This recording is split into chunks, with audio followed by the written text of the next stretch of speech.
Priory Church of St Mary and St Hardulf stands on the site of an Iron Age fort.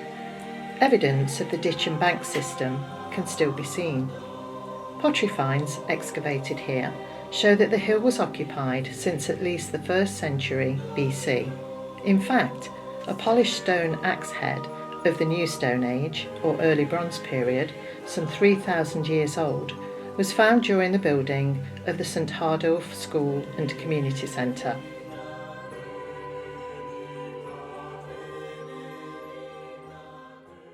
This Priory Church is thought to be the oldest religious site in Leicestershire.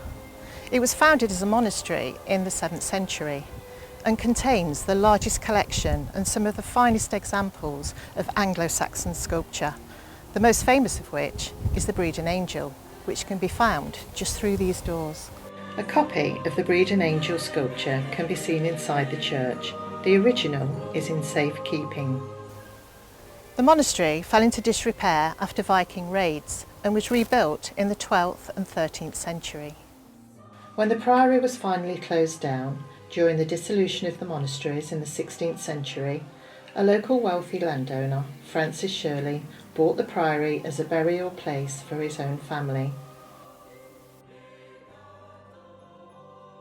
His effigy is seen here lying beside that of his wife. The Shirley family are still prominent in the village of Breedon. This macabre alabaster tomb is the final resting place of George Shirley. He had it carved 20 years before his death in 1622.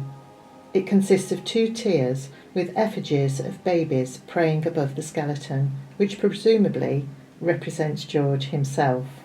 Parts of the old priory can still be seen in this church today.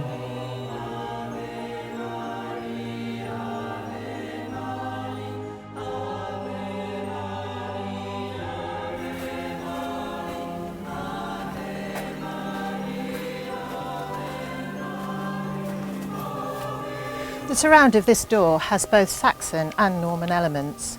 You'll also see that it has a brand new door, and already that is part of this building's history. Like many old churches, Breedon has its own interesting sundial.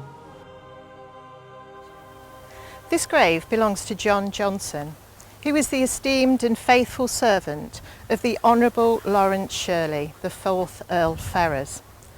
What the stone doesn't say is that Earl Ferrers actually shot John Johnson, and John died soon after from his injuries. And for this act, Earl Ferrers became the last English peer to be hanged.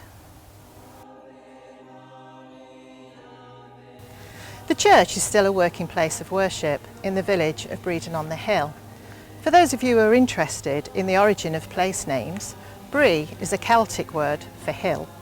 Don is an Old English name for hill, and it's on a hill, so we really are on the hill and the hill on the hill.